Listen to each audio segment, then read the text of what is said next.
ओम शांति है। जेडी मुल्य तारीख 12/8/2026। मिठा मिठा बाप दर्शन था मीठे मीठे 12 याद में रहण सां सुठी दशा वेंदी आहे। हाणे तव्हांजे मथां बृहस्पति जी दशा आहे, इन करे तव्हांजी चढ़ती कला आहे।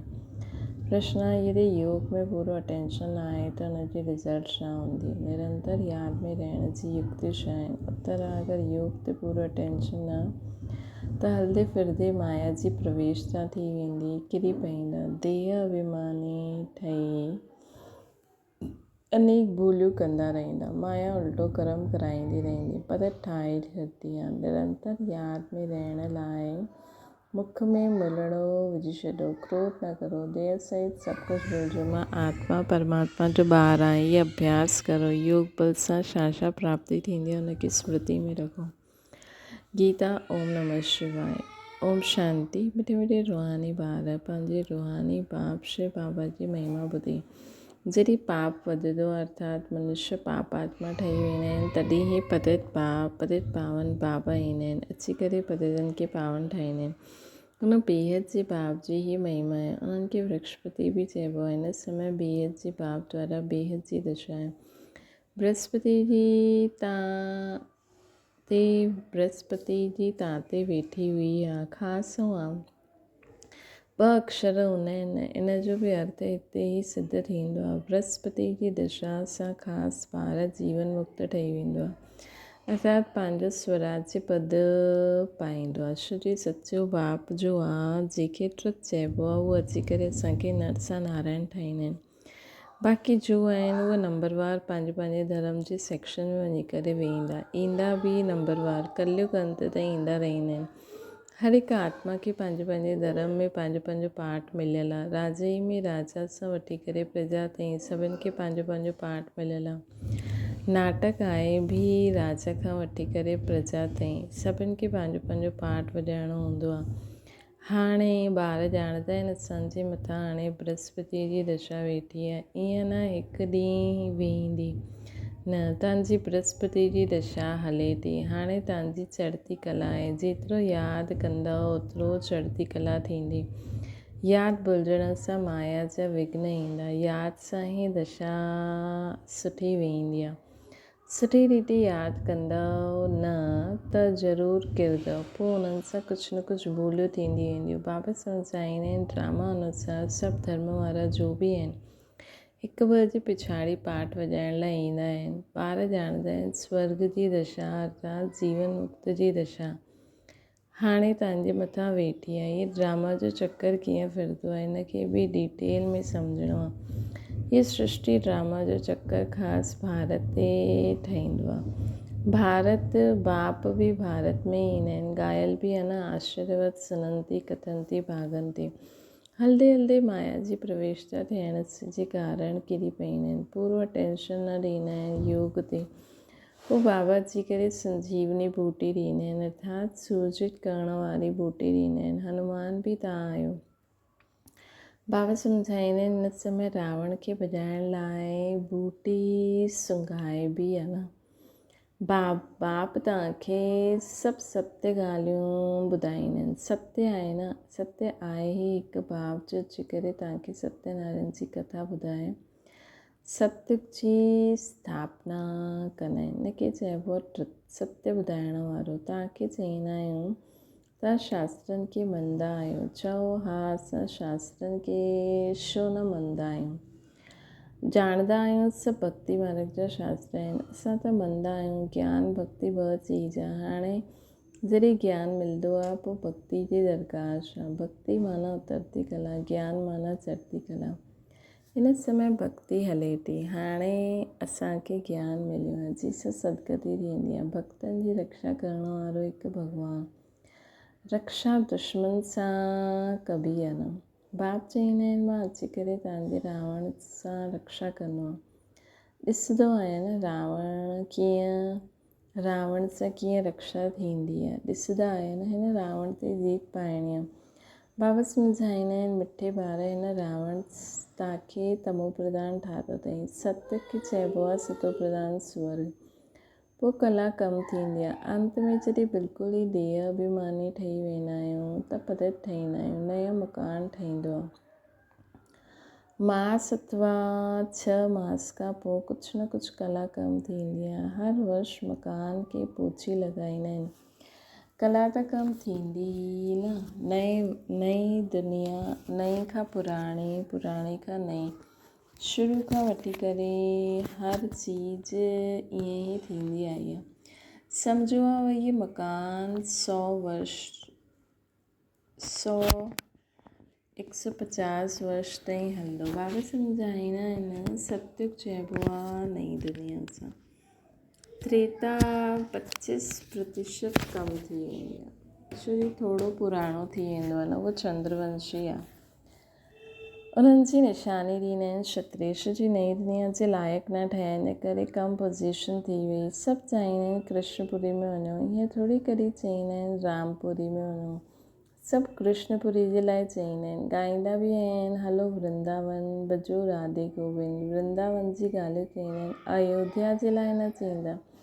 श्री कृष्ण जे मथां सभिनि जो प्यारु रहंदो आहे। श्री कृष्ण खे ॾाढो प्यार सां यादि कंदा आहिनि। श्री कृष्ण खे ॾिसंदा आहिनि त उन्हनि खे जीअं चईंदा आहिनि कि असांखे हिननि जहिड़ो पति मिले, हिननि जहिड़ो भाउ मिले, हिननि जहिड़ो ॿारु मिले, हीअं चईंदा आहिनि। श्री कृष्ण जहिड़ो चईंदा आहिनि। सेंसिबल ॿार अथवा बच्चियूं, सेंसिबल ॿार अर्थात बच्चियूं, वो श्री कृष्ण जी मूर्ति साम्हूं रखंदा आहिनि कि हिननि जहिड़ो ॿारु मिले। श्री कृष्ण जे प्यार में ॾाढो रहंदा आहिनि। सभु चाहींदा आहिनि श्री कृष्णपुरी में वञो। हाणे त सभु चाहींदा आहिनि श्री कृष्णपुरी। हाणे त कंसपुरी आहे, रावण जी पुरी आहे।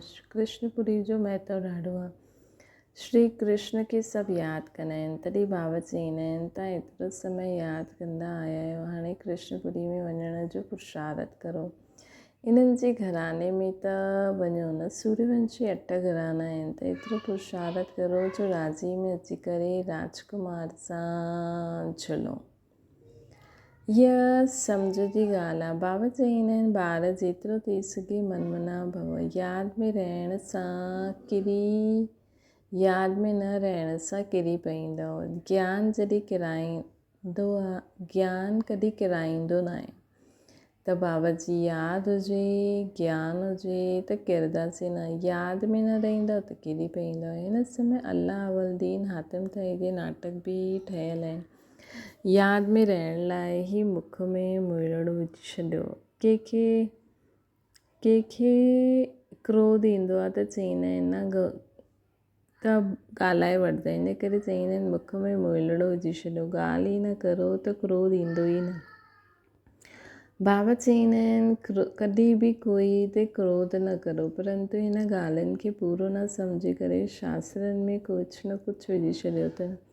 बाप यथार्थ वेही सम्झाईंदा आहिनि। बाप जॾहिं आया तॾहिं त अची करे सम्झाईंदा न, जो थी करे वेंदा आहिनि। हुननि जी महिमा ग़ाइबी आहे। टैगोर झांसी जी रानी थी करे वई, उन्हनि जे पोइ नाटक ठाहींदा आहिनि। सुठो शिव बि थी करे वियो, तॾहिं त शिव जयंती मल्हाईंदा आहिनि न। परंतु शिव कॾहिं आया, छा अची करे कयो, इहे कंहिंखे बि पतो न आहे, है न। उहो त सॼी सृष्टि जो बाप आहिनि, ज़रूरु अची करे सभिनि जी सदगति थी हूंदी। इस्लामी, बौद्धी आदि जो बि धर्म स्थापना करे विया, उन्हनि जी जयंती मल्हाईंदा आहिनि। तिथि तारीख़ सभिनि जी आहे, इन्हनि जो कंहिंखे पतो न आहे। चईंदा आहिनि क्राइस्ट खां एतिरे वर्ष पहिरियों भारत पैराडाइज़ हुयो। स्वास्तिक जॾहिं ठाहींदा आहिनि त उन में 4 भाग चईंदा आहिनि, 4 युग। आयु कम जास्ती थी न सघे। जगन्नाथपुरी में चांवर जो हंडो ठाहींदा आहिनि, पूरा 4 भाग थी वेंदा आहिनि। बाबा चईंदा आहिनि इहे भक्ति मार्ग में अगड़म बगड़म करे छॾियो आहे। हाणे बाबा चईंदा आहिनि देर सहित सभु कुझु भुलिजी वञो। मां आत्मा आहियां, परमपिता परमात्मा जो ॿारु आहियां, इहो अभ्यास रखो। बाबा स्वर्ग जा रचयिता आहिनि त ज़रूरु स्वर्ग ई भेजदा न। नरक में त न बीजदाना। हाँ, बाबा कंहिंखे बि नरक में न मोकिलींदा आहिनि। बाबा चवंदा आहिनि सभु सुख भोगदा आहिनि। पहिरियों सभु सुख भोगदा आहिनि, पहिरियों सुख पुठियां दुख। बाबा त सभिनि खे दुख हरता सुख करता है न। बाबा त आत्मा पहिरियों सुख पोइ दुख ॾिसंदी आहे। विवेक बि चवंदा आहिनि असां पहिरियों सतो प्रधान पोइ सतो रजो तमो में ईंदा आहियूं। मनुष्य बि सम्झंदा आहिनि। विलायत वारा सेंसिबल आहिनि। हुते त बॉम्ब्स अहिड़ा ठाहींदा आहिनि जो फट सां खलास थी वेंदा आहिनि। हीअं जीअं अॼुकल्ह मुर्दनि खे बिजली में फट सां ख़तमु करे छॾींदा आहिनि, हीअं बॉम्ब्स फिटी करण सां आग लॻी वेंदी आहे। जो मनुष्य बि झटि ख़तमु थी वेंदा। बंबूर खे आग लॻणी आहे, तूफ़ान अहिड़ा ईंदा जो गांव जे गांव ख़तमु थी वेंदा। पोइ हुन समय अहिड़ो कोई प्रबंध न रहंदो कि बचाव करे सघूं। विनाश त थियणो ई आहे, पुराणी दुनिया ख़त्म थियणी आहे। गीता में बि वर्णन आहे। बाबा सम्झाईंदा आहिनि गिरोपासी बॉम्ब्स अहिड़ा छॾंदा जो पतो ई न पवंदो। तव्हां ॿार ॼाणंदा आहियो कल्प पहिरियों बि विनाश थियो हुयो, हाणे बि थियणो आहे। तव्हां बि कल्प पहिरियों मुआफ़िक़ पढ़ो था। धीरे धीरे जार वृद्धि खे पाईंदो रहंदो। वृद्धि थींदे थींदे पोइ स्थापना थी वेंदी आहे।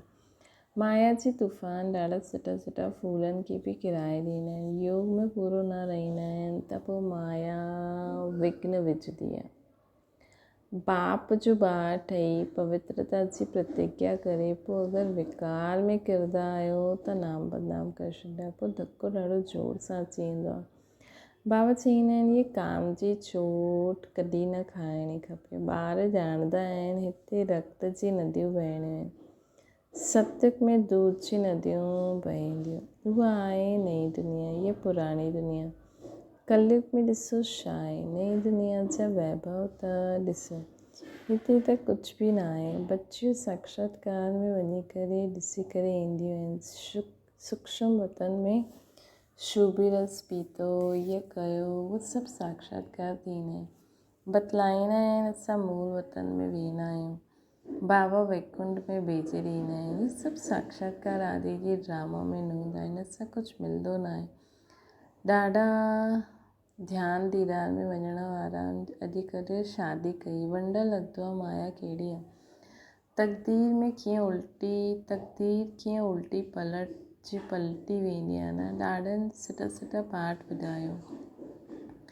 ॾाढी मदद बि आईविल में कई त बि अॼु आहिनि न। बाबा चवंदा आहिनि माया तव्हां ॾाढी ज़बरदस्त आहियो। माया सां तव्हांजी युद्ध हलंदी आहे। इनखे चइबो आहे योग बल जी लड़ाई। योग बल सां जो प्राप्ति थींदी आहे इहे कंहिंखे पतो न आहे। सिर्फ़ु भारत जो प्राचीन योग चवंदा आहिनि। मिठे मिठे ॿारनि खे योग जे लाइ सम्झाइबो आहे। प्राचीन राजयोग आयल आहे न। जो बि फॉलोअर्स आदि आहिनि इहे स्पिरिचुअल नॉलेज त कोई में आहे न। हुननि खे रूहानी बाप ही ज्ञान सागर आहे। उन्हनि खे ई शिवाय नमः ॻाइबो। उन्हनि जे लाइ ई शिवाय नमः ॻाइबो। उन्हनि जी महिमा ॻाइबी आहे। बाबा अची करे तव्हांखे ज्ञान सम्झाईंदा आहिनि। उन्हनि खे ज्ञान जो टियों नेत्र चइबो आहे। ॿियो कोई ताक़त न आहे जो पंहिंजे खे त्रिकालदर्शी चई सघे। त्रिकालदर्शी सिर्फ़ु ब्रह्मण ई हूंदा आहिनि। जंहिं ब्रह्मण द्वारा यज्ञ रचिबो आहे। रुद्र ज्ञान यज्ञ आहे न। रुद्र शिव खे बि चइबो आहे। नाम रखियलु आहे न। हर हिकु देश में नाम अलॻि अलॻि ॾाढा आहिनि। सिवाय हिकु बाप जे ॿियो कंहिंजा एतिरा नाम न आहे। बबुलनाथ बि हिननि खे चइबो आहे। बबुल हिनखे चइबो आहे जंहिंमें कांटा हूंदा आहिनि। बाबा कांटनि खे फूल ठाहे ॾींदा आहिनि। इन करे उन्हनि जो नाम बबुलनाथ रखियो आहे। बॉम्बे में हुते ॾाढा मेला लॻंदा आहिनि। अर्थ कुझु न सम्झंदा आहिनि।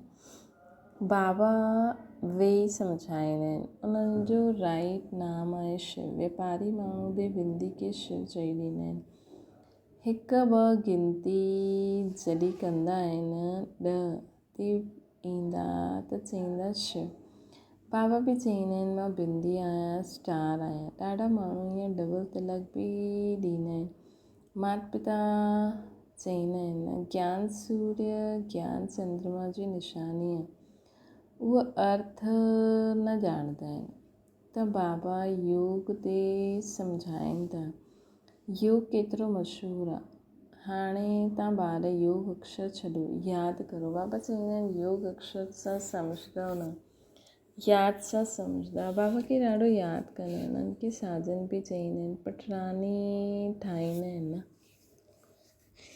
विश्व जी राजधानी जो वरिसो बाबा ॾींदा आहिनि। स्वर्ग में हिकु बाबा हूंदा आहिनि, सतयुग में हिकु बाप हूंदो आहे, भक्ति में 2 बाप, ज्ञान मार्ग में 3। केतिरो वंडर आहे। तव्हां अर्थ सम्झंदा आहियो, अर्थ सही ॼाणंदा आहियो। सतयुग में आहे सभु सुखी, इन करे पारलौकिक बाप खे ॼाणंदा न आहिनि। हाणे तव्हां 3 बाप खे ॼाणंदा आहियो। केतिरो सहज सम्झण जी ॻाल्हियूं आहिनि।